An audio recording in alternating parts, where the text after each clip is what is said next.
movilización hepática genera algunos metabolitos tóxicos que, si no son rápida y eficientemente eliminados o excretados por riñón, podrían configurar algún tipo de problema, de reacción adversa o toxicidad. Así que guarda con esto. Ya va a volver la lidocaína cuando hablemos de hígado, y ahí vamos a cerrar también, la vamos a aprovechar para entender problemas a nivel hepático, y luego vamos a aprovecharla para entender problemas a nivel hepatorrenal. Así que cuidado con antiinflamatorios no esteroides. Aspirina tiene una mayor incidencia de problemas en pacientes renales. Cefalosporinas, aminoglucósidos y tetraciclinas, ¿por qué?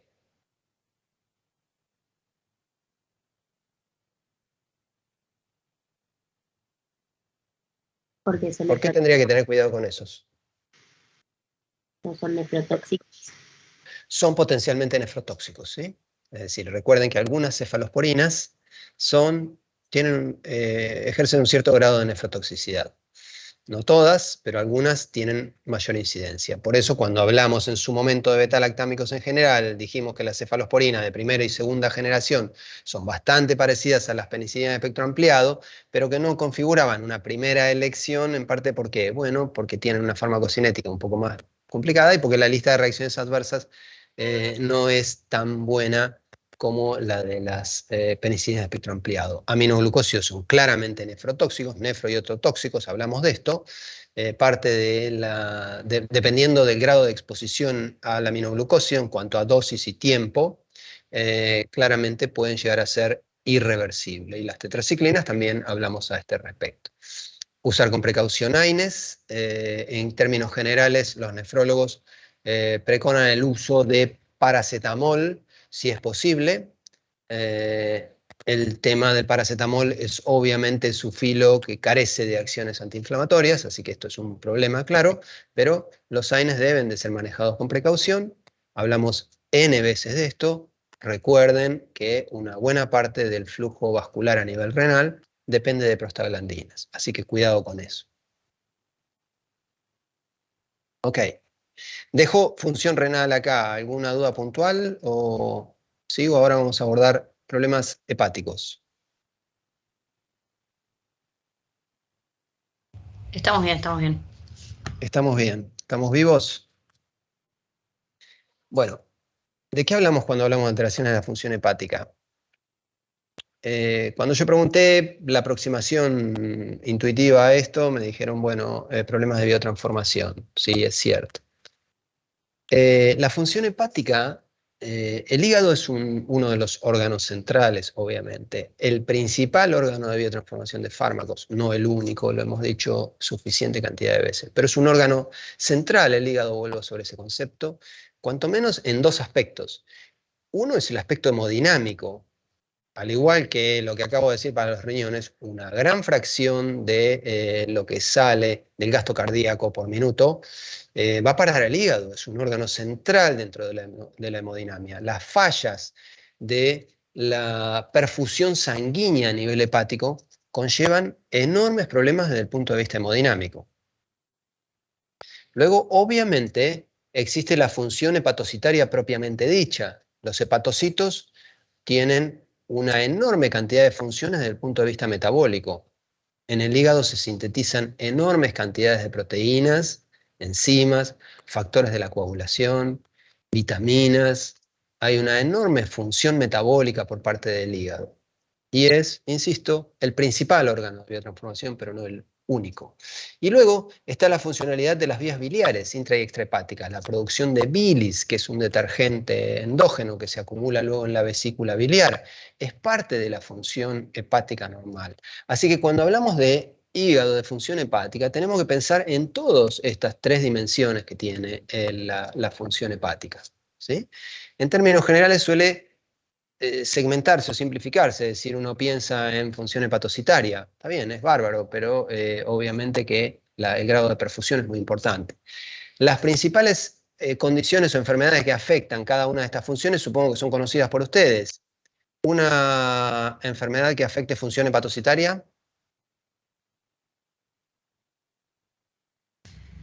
Hepatitis. La hepatitis. La hepatitis infecciosa o tóxica, lo que hace es, obviamente, compromete la función hepatocitaria. Una enfermedad que afecte la perfusión sanguínea a nivel hepático.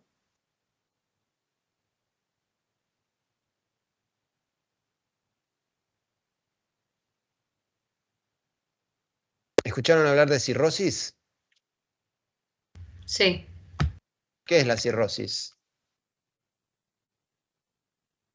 No, ¿qué es? No sé exactamente. Empezaron a cursar medicina interna, ¿no? ¿Todavía no cursaron? Sí. Ok. ¿Alguien googleó cirrosis? A mí yo encontré que dice que es ocasionada por una variedad de causas que lleva a la formación de cicatrices y a la insuficiencia hepática. Lleva a la insuficiencia hepática, es cierto. A ver, la cirrosis es un ejemplo de una condición, una enfermedad que puede llevar a fallas de la perfusión sanguínea. Si se afecta el grado de perfusión, obviamente, a la larga, lo que produce la cirrosis es degeneración de la función hepatocitaria, se empieza a afectar esta función, y el hígado se fibrosa y empieza a perder su capacidad funcional. Pero en los estadios iniciales, uno de los problemas graves de la cirrosis es la limitación o la afectación de la perfusión sanguínea a nivel hepático. Una condición que afecte vías biliares. ¿Qué pasa si se afectan las vías biliares? ¿Qué manifestaciones hay?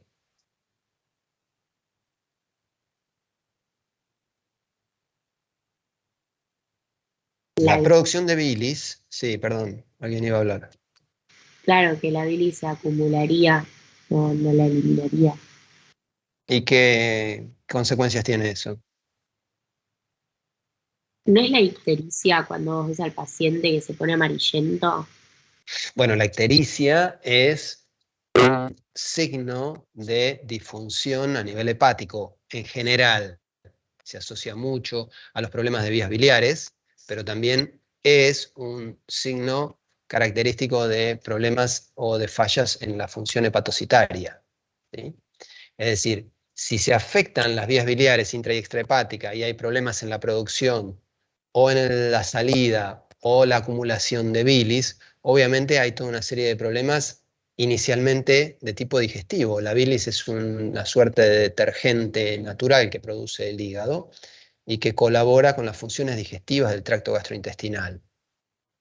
En términos generales, el bloqueo de vías biliares intra y extrahepáticas genera una serie de problemas que suelen denominarse como colecistitis, es decir, la inflamación que se produce por el bloqueo de las vías es una colecistitis. Por ejemplo, existen distintas formas, no es territorio que nosotros vayamos a abordar, pero seguramente lo verán en medicina interna. Se podría bloquear, por ejemplo, la vía por litiasis, ¿sí? Entonces uno podría tener una colecistitis litiásica, o podría por algún tipo de disfunción o alguna inflamación que haga que se bloqueen las vías biliares intra y extrahepáticas.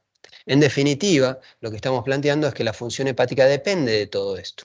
Y obviamente, el tipo de afectación que haya de la función hepatocitaria o de perfusión o de las vías biliares intra y extrahepáticas determinará las distintas consecuencias de la enfermedad hepática. ¿Cómo afecta esto al manejo de fármacos? Si recuerdan, cuando hablamos de farmacocinética, hablamos de eliminación presistémica o fenómeno de primer paso hepático. ¿Alguien se acuerda de esto?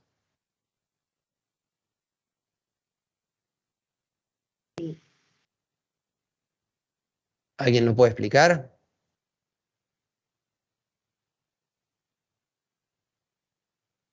Fenómeno de primer paso hepático. Bueno, veo que lo tienen claro. Habíamos planteado el hecho que un fármaco, por ejemplo, que se administra por vía oral, la vía de administración oral, implica algún sitio de absorción en algún punto del tracto gastrointestinal. Y dijimos que, en términos generales, salvo en los dos extremos, a nivel de la cavidad bucal o del recto en su parte más inferior, todos los fármacos que se absorben de algún punto del tracto gastrointestinal pasan a través de la circulación portal o ingresan al medio interno a través de la circulación portal, la vena porta, y la vena porta pasa por el hígado primero antes de llegar al corazón. Entonces planteamos en su momento, si un fármaco sufriese alta extracción hepática, es decir, se metabolizase mucho en el hígado, su biodisponibilidad, decíamos, podría verse disminuida por este primer pasaje por el hígado. Por eso es que a este fenómeno se lo llama fenómeno de primer paso hepático. Primer paso, ¿por qué? Porque es el que pasa aquí por primera vez cuando a través de la vena porta. Pero obviamente cuando se distribuya sistémicamente por la aorta, una parte le caerá al hígado, y ese será el segundo paso, tercero o sucesivo N pasos que ustedes quieran. También se lo denomina eliminación presistémica, ¿por qué? Porque ocurre en el compartimento presistémico, que habíamos dicho es antes de la llegada al corazón y los pulmones.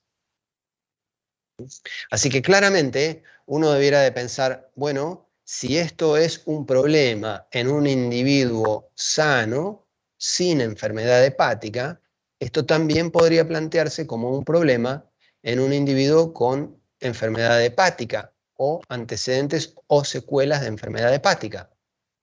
¿Sí? Porque obviamente lo primero que uno pensaría es que, bueno, ¿qué podría pasar? Que los mecanismos de biotransformación a nivel hepático estén disminuidos en un paciente con insuficiencia hepática o con enfermedad hepática, y es cierto, y a su vez podrían verse afectados los parámetros de perfusión hepática.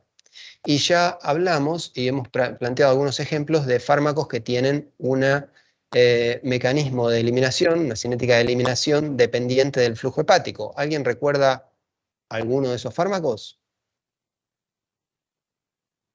Un fármaco cuya eliminación sea dependiente del flujo hepático. Los anestésicos locales. ¿En particular alguno? No me acuerdo en ¿Algunos? particular alguno. Las amidas. Las amigas. ¿Por qué las amidas y no los ésteres?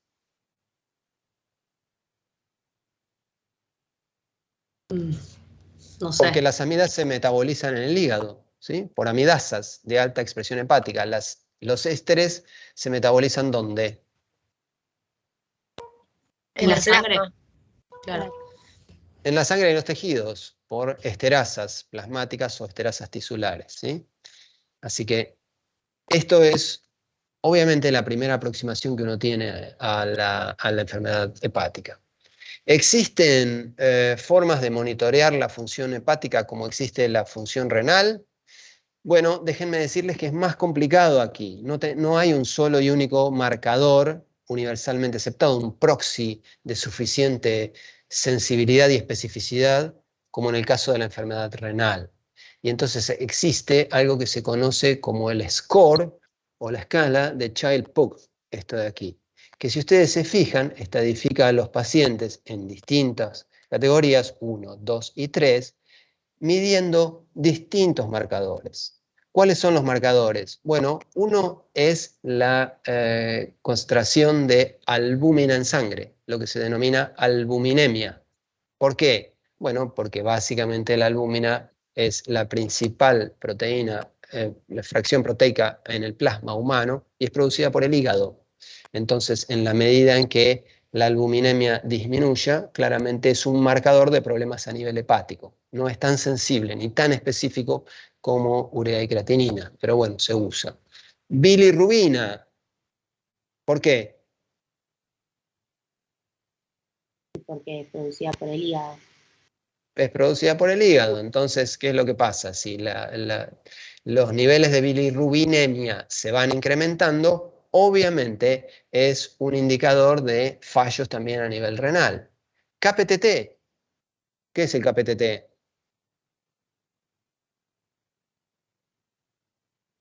KPTT, ¿no? Una medida de... Sí, tenía que ver con la coagulación, ¿no era? con la coagulación. La vía intrínseca. Exactamente, explora la vía intrínseca del sistema de la coagulación. Y hay una serie de factores de la coagulación que son sintetizados en el hígado. ¿Sí? Entonces, obviamente, en la medida en que la función hemostática disminuye, también es indicativo de mayor fallo a nivel hepático. Y la presencia de dos marcadores clínicos, que son la encefalopatía y la ascitis. La ascitis es acumulación de líquido a nivel peritoneal. Si ustedes se fijan, esto de alguna manera es más complejo para mirar y para monitorear que en el caso de la enfermedad renal. Y por otra parte, bueno, de alguna manera viene a recalcar el valor que tienen esos marcadores simples, únicos y sencillos. Medir, por ejemplo, creatininemia le permite a uno entrar en una calculadora con la ecuación de Cockcroft-Gault y tener un rápido paneo del estado de la función renal en una persona. Aquí tengo que confiar más en esta ecuación de Child-Pugh, ¿sí? El score. Existen también calculadoras que también están disponibles en la web. Les pinchamos una en el campus, ustedes la pueden consultar, y entonces uno podría de alguna manera establecer lo más rápidamente posible una medida de cuán mal está el paciente desde el punto de vista de su función hepática. Los pacientes con score 3 son pacientes que tienen puntaje, mientras más alto sea el puntaje, obviamente los parámetros de supervivencia disminuyen, y esto es lo que se utiliza también para poder acomodar a los pacientes dentro de las listas de prioridades para trasplante hepático. Así que esta es otra forma que ustedes pueden explorar fácilmente.